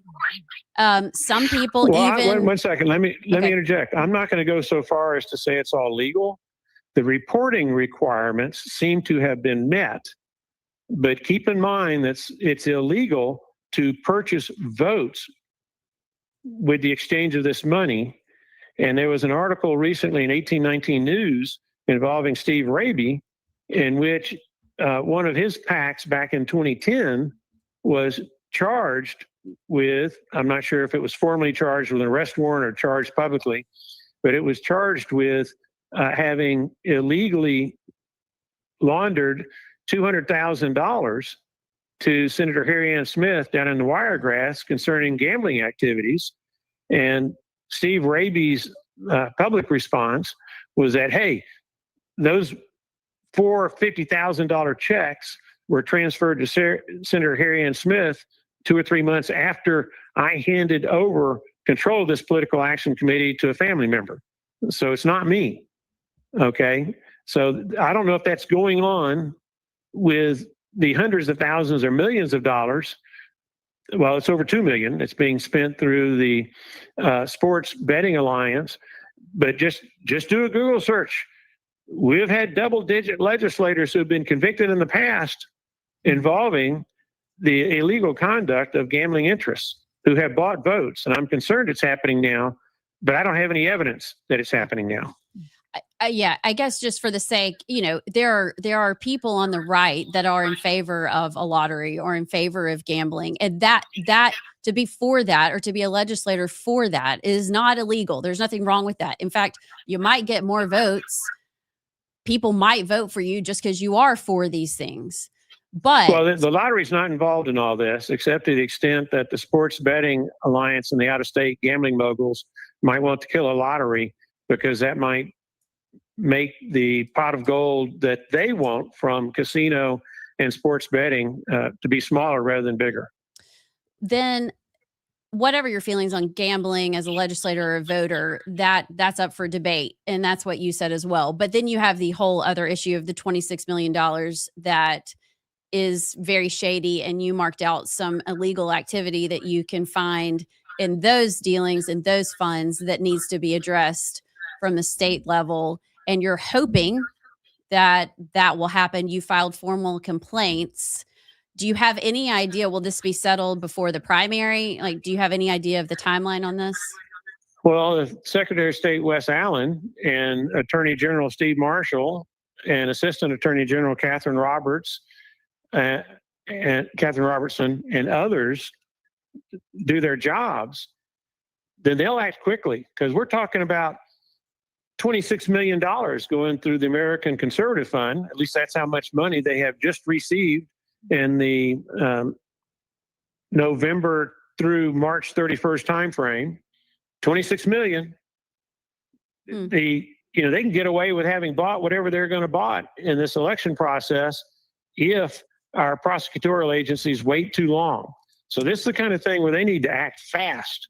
And as I told Steve Marshall, and I'm not going to comment on any responses of Steve Marshall or Catherine Robertson, okay? I'm going to just tell you what I said. But they need to act fast or else the damage will be done. And it's easy to act fast by simply sending these people who are engaged in illegal activities a quick demand that they need to comply with our Fair Campaign Practices Act. And they need to itemize how all this money is being spent so the public can make more informed decisions. Yep. Okay. Mo Brooks. Thank you. Always a lot of good information. You don't really do anything without a spreadsheet and dotting your I's and crossing your T's. So keep us posted on how this goes and keep us updated. And thank you so much for joining us today. My pleasure. Thank you for what you're doing. Yep. Thank you. I think we need to go to a break. We got about 45 seconds. Is your time? Yeah. That's a lot. He did put it together well, and I guess, and he even, there are a lot of questions out there. Don't want to jump to conclusions, but it does seem like in some cases he has some pretty good evidence of kind of some shady things. Yeah. My mind is reeling. You are right. You don't want to jump to conclusions. But what it gets back to for me, and I know for you too, is the heart of man is wicked above all else. And so that's where the concern comes from, is what are you guys actually doing with this money, and what do you expect out of it from the people you're supporting? Are you expecting that they're going to do exactly what you say, or are you just pouring your money into them because you can? Because if you get drunk on money and power, because this is always about power, who has the most power? The powerful influence everything. And then we get swamped and our voice doesn't matter anymore. So this is very concerning, and we're going to dig into it because we want to get ourselves educated on it just as well, because this matters. And I just go to, if you have to go to this length to hide what you're doing, my assumption is you're not really doing it for the people of Alabama. You're doing it for someone or something else. Because if the people of Alabama were really wanting this and would support this, you wouldn't have to hide it. Mm-hmm. I don't know. It's a lot. We'll keep up. We'll be right back. A little bit about some of the things that under your leadership have happened in the House: tax cuts, school choice, tough on crimes law, DEI bans, transgender sports ban. Am I missing anything else? China. You're missing a lot. Yeah. We've been property from, yeah, absolutely. So do you feel like some people in Alabama have lost sight in all the hubbub and all the chatter that's going on? And what are your priorities for the rest of this session? And maybe, I know y'all plan ahead. It catches me off guard every time. Like, if we're not planning 2 years ahead, y'all have beat us in our, kind of what we want to lobby for in Montgomery. What do you see coming next quadrennium as well? Yeah, I think you're right. First of all, the first part of your question, I think, it's almost because of the social media and the world we live in today, it's changed. It's almost about what we've done today instead of what we've done over the past quadrennium. And Scott's right. I mean, if you Google the most conservative legislative body in the country, it's going to come up Alabama's number one. And it's because of the bills that you mentioned, a lot of them. I mean, the tax cuts has been $1.5 billion in the last 4 years alone. We've had a tax cut in every session. We got one this session on overtime. So, I mean, it's been a good 4 years. Our body has worked extremely hard. We got good men and women that serve. And Scott was talking about the reason he run for the chairman. I mean, the reason I got in leadership was because we were going through the turmoil when I first got elected, as you remember, with the Hubbard and all that went on with him and the governor and even the Supreme Court justice. That was all at one time within a few months of each other. So the reason I ran at the time is because some of the best people I had ever met, I served with in the House of Representatives. And I thought, if we can give them a platform where we can show the kind of people they are and let people know we serve with good people, and we really do. I mean, Scott and I are both the same way. I mean, there's not a place that I go in this state that I can't pick up a phone and say, listen, my car is broke down. Can you come and help me? And I promise you, within just a period of time, you'd have help from somebody. So that was my intent in getting in and running for leadership to begin with. So I think those people are still serving. Some of the faces change as we go forward. But, our state is blessed. I mean, we have had the most successful run in economic development in the state's history. We're in the top 5 in shipbuilding, automobiles, airplanes, and now being a Lawston and with the submarine. I mean, we've never seen that before. Research, we're in the top 5. Agriculture, we're actually number 2. I mean, our state is moving at a pace that we have never seen before. And I think sometimes we always wonder what we can do next. But I think we also got to look back and celebrate what we have done too. Mm-hmm. So let's talk, because it's happening very soon. The closed primary bill came through Matt Simpson's committee. What is the bill exactly, and what are the plans for it? Yeah, I don't mind talking on this one at all. I think I'll let you talk about the plans for it, and I'll just kind of discuss. So I watched it because we had a public hearing last week. Ernie Yarbrough is a sponsor, and I think it's time. It's time for us to pick our party lines and pick your teams and support your teams and vet the people that are going to be a part of your team, right? So right now, if you're a Democrat, you can literally you can participate in our primaries if you want to, right? Basically, if this bill becomes law, when you go and when they ask you after your driver's license, your valid driver's license at the polls, they're going to ask you Republican or Democrat. And whatever you request is you just registered, right? So then we already got a law now that if you do pick a Republican ballot and there's a runoff, you can't flip-flop, right? So if you're a Democrat, you can't vote in our runoffs. That's already law. So we might as well just do it with the primaries as well. But let's say you want to change your mind. 60 days before the next primary, all you do is fill out paperwork and you can change your decision. Now, 60 days was the big question mark. And I found out it's because that's when the absentees were sent out. So that was the only reason why, because 30 days, some thought that had been more appropriate, wasn't feasible just because of the absentee ballots. But I think at the end of the day, we've got different parties. I mean, you picked your sides, you're on the team. I don't see the big deal personally. I think it gives more structure to our party, to each party, to the Democrats and Republicans. They don't want us middling in theirs, and we don't want them middling in ours, right? So I just think it's a solid move moving forward for our election integrities. Do you see it passing the House? And what are the chances in the Senate? I think we get it through the House. I think there will be conversation. And we've talked about that some. I mean, we've always tried to be as. And hello, welcome back.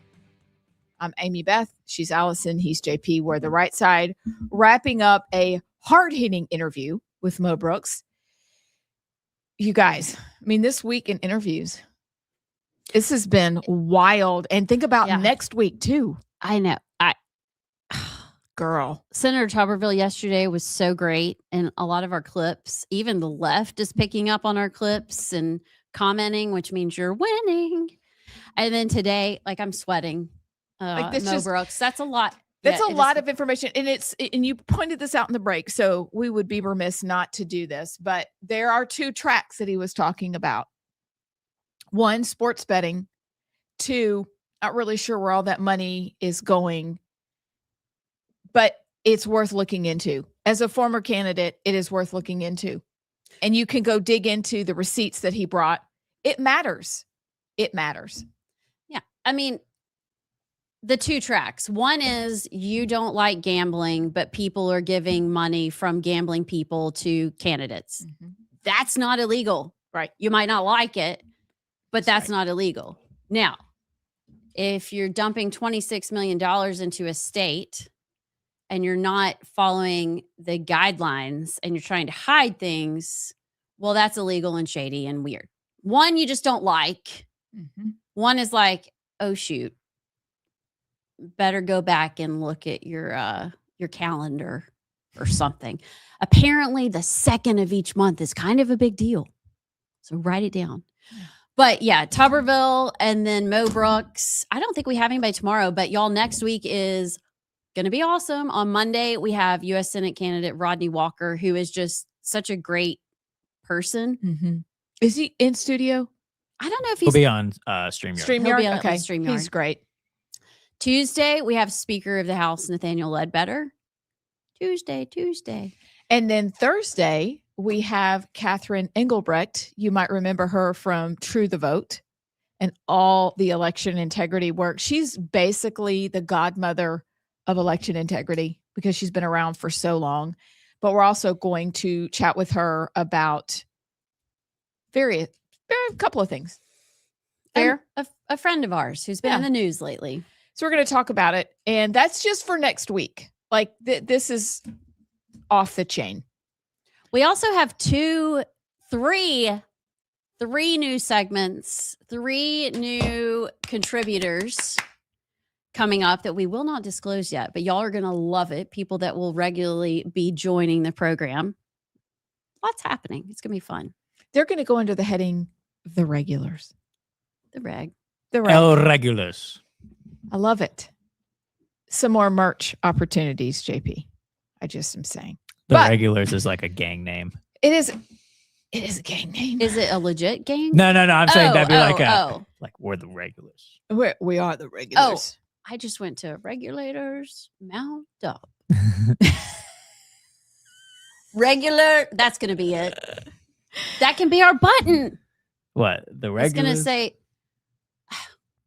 what's that song? Regulators Mount Up. It's from the 90s rap song. Oh. Hold on. What is it? Find it. Oh, Warren G. It's called Regulate from Who sings- Warren G and Nate Dogg. There you go. 1994. Okay. Can we please play? No. No, I it's guess we copyright. can't. My grape nuts. Okay. All right. Are you guys ready for a quick the plunge? This is It's not a quick plunge. It's a very slow plunge. I love it. Okay, guys. I have a question. Okay. Are you aware of what is going on in education in Sweden? I'm not. You just looked at my phone. I just saw the word reverse. I don't know what that has Look to do with. away, Okay, Sinclair. I'm looking up. I'm not looking. I don't know what's happening in Sweden. Interest you because we looked into something, you discovered it, and then we did a whole story on it, but it concerned us. And that was what was on our children's Chromebooks, right? Oh, snap. But it's not necessarily what's on their Chromebooks. It's that they have Chromebooks at all. Amen. Okay. It's, yes, we're concerned about that. But backing it up, there was a question we never stopped to ask. Why do they have Chromebooks and what was so bad about books anyway? Right? What's so bad about the books? What's wrong? Children like We've the talked about the books. books. We've dabbled in it, but this is a question that I have, and I wonder why we're not doing it. But Sweden's government. Hey, Abs, take a pause real quick. I need to refresh the camera. Oh. I don't want to. Yeah. We'll be right back. Where'd we go?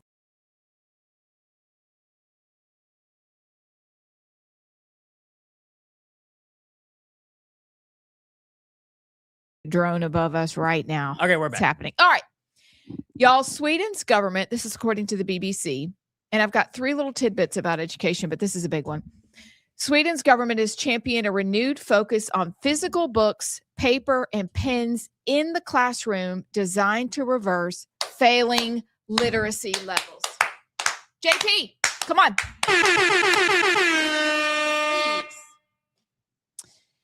But doubling down on analog tools has drawn criticism from tech companies. You don't say. Educators and computer scientists who argue it could impact pupils' employment prospects and even damage the Nordic nation's economy. At a high school in Nacka, just outside Stockholm, final year students are unpacking laptops from rucksacks and tote bags, alongside items they say they use less frequently than a few years ago. I now go home from school with new books and papers often, Sophie, 18, says. She says one teacher has started printing all the texts that we use during the lesson, while a digital learning platform in maths, isn't that funny that they say maths instead of math? Mathematics. Maths, that was really good, JP. Lesson has been swapped out for textbook-only teaching. Now, this matters because this is an image that clashes with Sweden's reputation as one of Europe's most tech-savvy society, thanks to high levels of digital skills and a thriving startup scene. Do you remember when computers became the norm for our kids?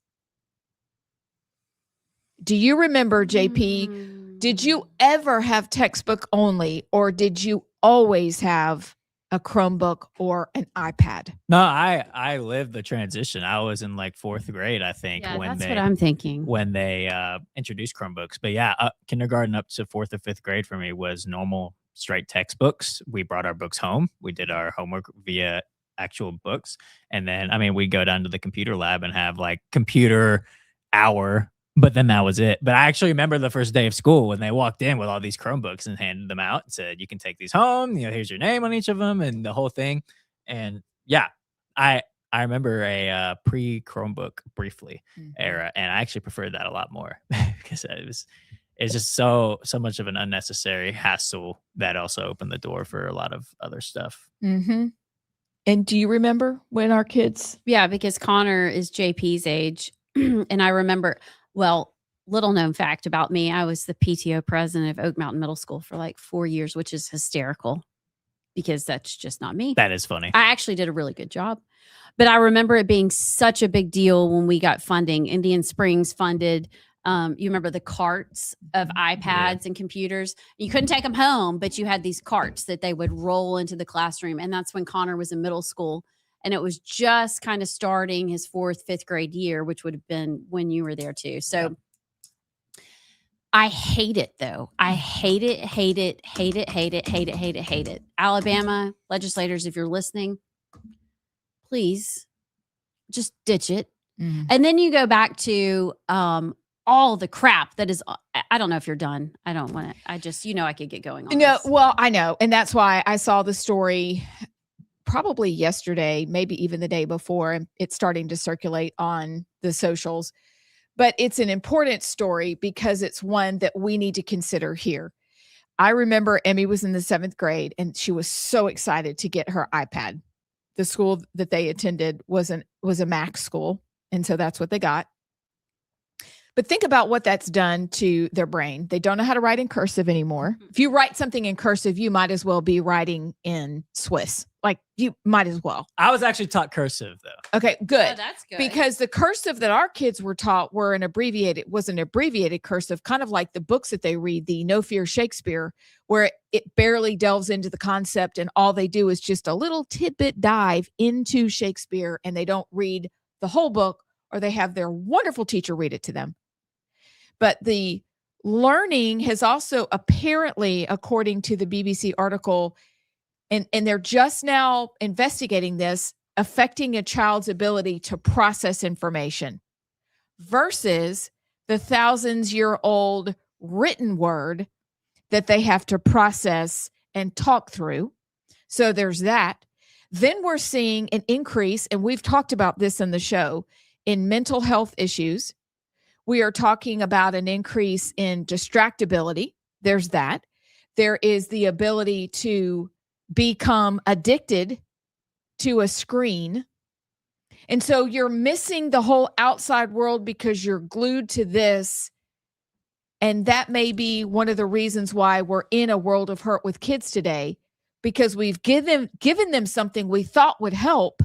Oh, by the way, just keep out of the picture that Bill Gates was set to make billions because it was his Chromebook and his operating system that was used in all of these computers. So there's that. So it's a multi-layered situation. But it looks like Sweden may be one of the first countries to try to tackle the epidemic of Chromebook learning, computerized learning in favor of going back to what we know works. Because the other part of it is if you have talked to a young adult right now, and we've talked about this too, have you noticed that many of them don't know how to think anymore? They don't. They don't. And is that a world that we want them to grow up in? No. Yeah, the answer is no. That's not what we want. Right. It's really what is so hard. And I was trying to find that slideshow that I put together years ago. Oh, it's in one of your articles. Oh, yeah, it is. Can you go see if you can find that? Because I really want to post it once we get our website. I want y'all to see this slideshow that I put together of crap that I found on my daughter's Shelby County school issued Chromebook. Y'all will die. The LGBTQ, transgender, sexual deviancy, disgusting. When I say I learned things that I didn't even know about, I mean I learned things I didn't even know about. What they can access on their school Chromebooks will blow your mind. We need to post it somewhere. But Yes, ma'am. What they are doing and the people that are doing this, the people that are making money off of this initiative are not dumb people. And so the only thing I can come up with, they know Steve Jobs, they know the dangers of electronics and iPhones and being on all of these machines all day. They know what that does to a brain, the algorithms do to a brain. I can only land on they are purposefully trying to infiltrate and take over our kids. That sounds crazy, but they know how bad it is. And the push, it's almost criminal. I couldn't agree with you more. I do. Oh, did you find the article? No, we'll have to look for it. Oh, fine. I can. What's it called? The keyword. All right. 2 things. I told you I was going to do 3. I'm going to do 2 because this is just dovetails into a conversation we actually had about Tucker Carlson yesterday, but it has everything to do with education. And you're right. They do know what it is doing to their brain. Schools usually seem to be so far behind in admitting, like we have been so slow to admit how terrible Common Core has been for our kids. So that's another part of it. But being online all day long is not good for their mind. But we're slow to admit. The rest of the world's like, yeah, it's a problem. Meanwhile, we're going to be hanging on to our iPads probably for another 10 years before we go, that's probably a mistake. Number 2, real quick, dovetailing back into Tucker Carlson yesterday. It's just a question. It's a genuine question from Insurrection Barbie from December of this year. Qatar has 331,000 people, and they are investing $1 trillion into higher education institutions in the UK, Canada, and the US. Were y'all aware? And what in the hell county does this mean? It's no bueno. That is no bueno. So I'm just, because we talked about Tucker and we all went, what's going on? This is an even more, what is going on? Why would they do that? Basically, we know this, that whoever controls the education system is in control. And they're sending out exactly what they designed to send out. Young adults who may not think as well as they used to. We don't read and write as well as we used to. We just go out and try to find jobs like we used to, but not as effectively. What is going on with education? When are we going to wake up and throw the Chromebooks out the window? And when are we going to dive into why in the world has Qatar been allowed to invest $1 trillion into higher ed in the UK, the US, and Canada? That's disturbing. I will say this about the digital aspect of the young adults nowadays. As a self-aware young adult, I'll just say, yeah, these things are problems. And I'm fully aware there's times where, you know, my disassociation or my wind down or whatever is too much tied into this, and I get scrolling or I get sending stuff to my friends, or this person wants to talk, this person wants to talk, and it's just constant noise, and you never really have like the quiet time. The young adults, a quiet time is just nothing but noise and chaos. But I'm not kidding. When there's been times where my phone, like I've been driving for a long time and I don't have a charger in my car actually, and my phone will die. And when this is like off and you can't get on it, the like it is such a relief. And I'm not kidding when I say you feel that instant, like a weight is lifted off your shoulders. And, you know, times where, I don't know, we go to my friend's lake house in the woods and my phone just goes away for the entire, you just feel like finally the noise is gone. You can actually be in the world. It's a real thing. And unfortunately, because it's introduced so young, I don't think people, the young adults now, are aware of it, but know how to turn it off, because it is an addiction. It has the same, your brain has the same reaction as if you're on drugs when you're on social media and scrolling. It's dopamine. So it's a real thing. And I think the answer to it is you just have to, it's like like a drug addict. You just have to stop. You have to take it away, and you have to make time to put it away and to read or go outside, touch grass, do something. I'm not kidding when I say it is a night and day. You feel it whenever you can't get on your phone. But unfortunately, the education system is merged with it. And if you go down the rabbit trail far enough, kind of like what you alluded to, Amy Beth, it is malicious and cynical. But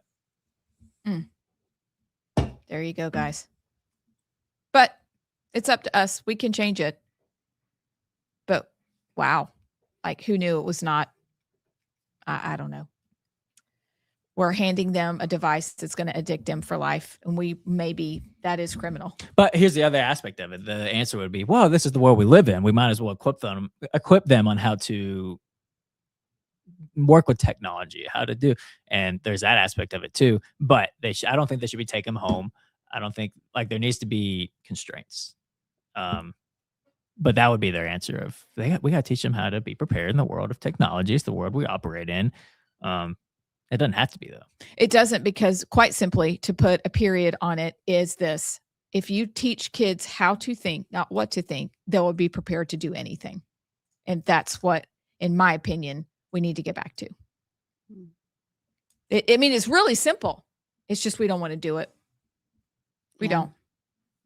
There's so many studies, especially for the young, like the kids, babies, that you'll see at a restaurant sitting there, a 2-year-old with an iPad just plopped down in front of them, watching short form content.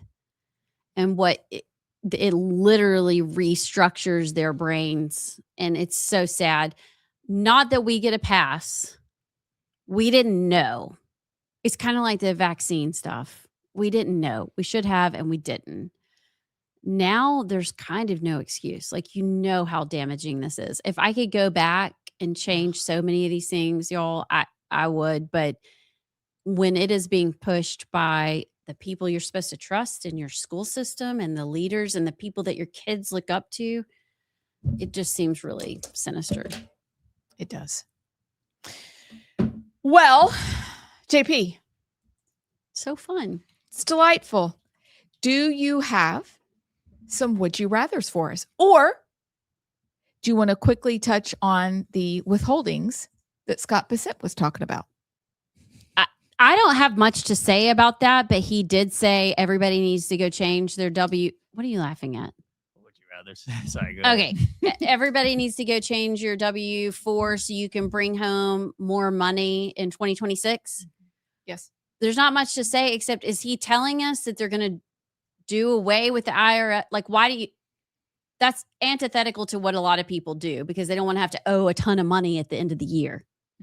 So is he saying that we're changing things and we're getting rid of the IRS? I don't know. I don't really have much to say about that. Well, at least they're trying.